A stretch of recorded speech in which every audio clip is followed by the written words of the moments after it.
নমস্কার, লিটারেচার লাভার্সে আপনাদের সকলকে স্বাগত জানাই। আজ লিটারেচার লাভার্সে আপনারা শুনবেন গল্প স্ট্রেঞ্জার্স লাভ।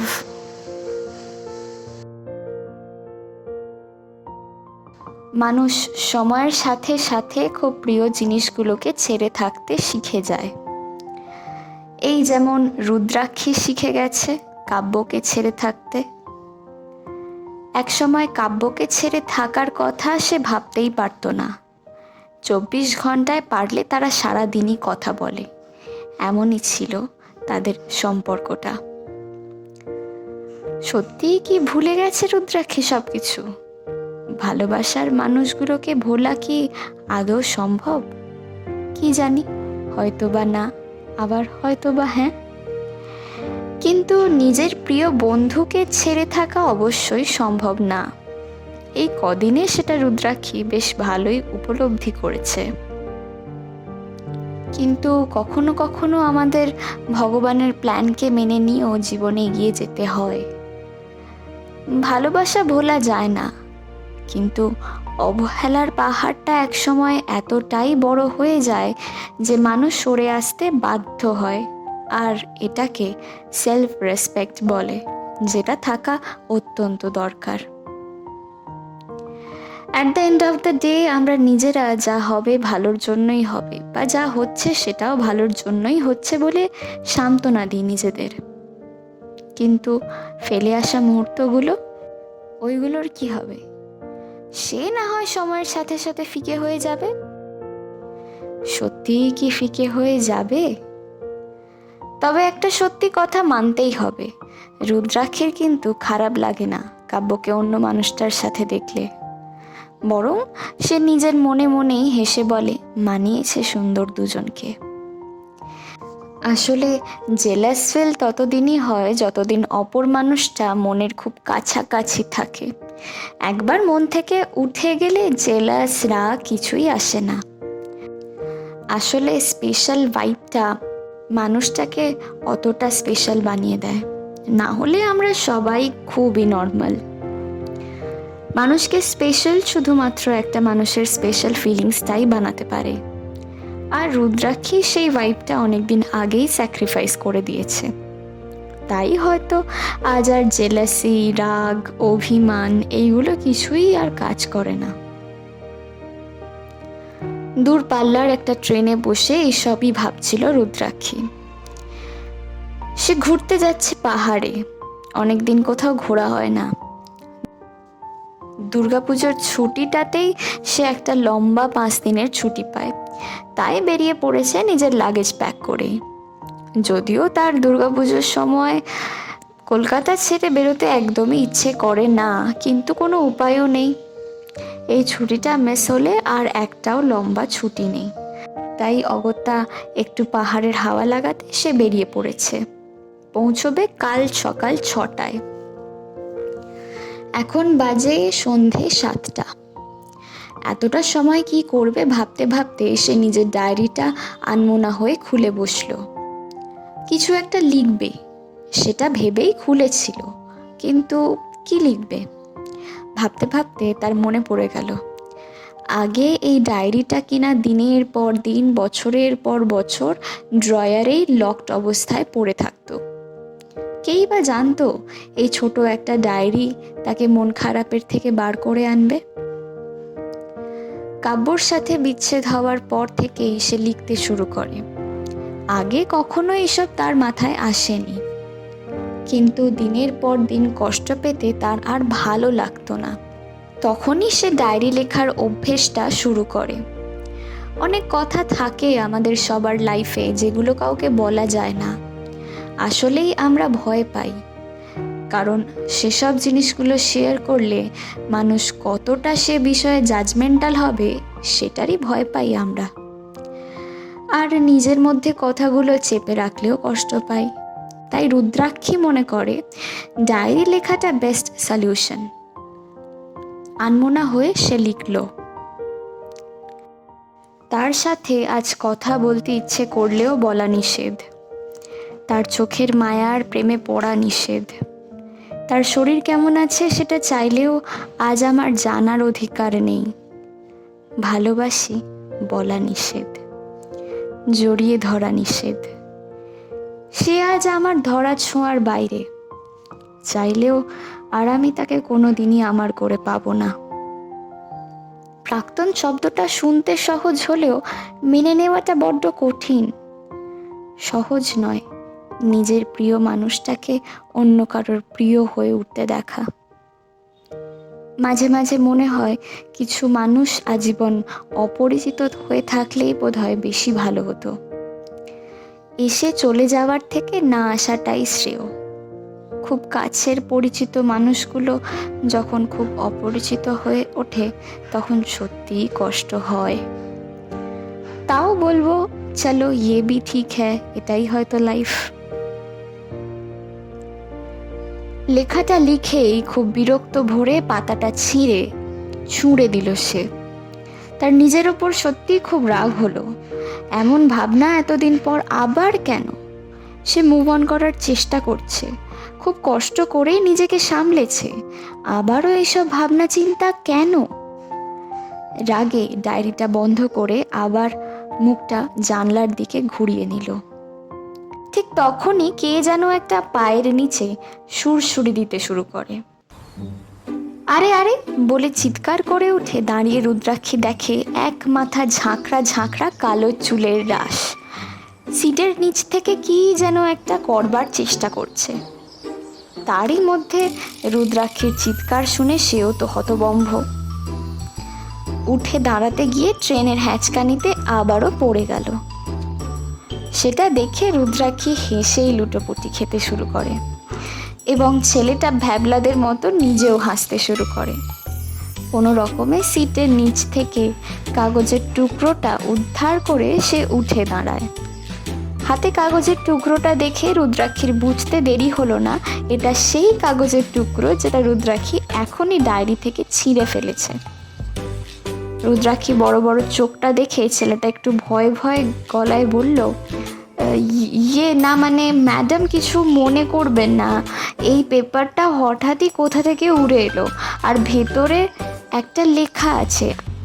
আসলে পেপারটা পকেটে পুরতে গিয়ে হাওয়ায় উড়ে আপনার সিটের নিচে চলে এলো। I am so sorry ma'am, আপনাকে বিরক্ত করলাম।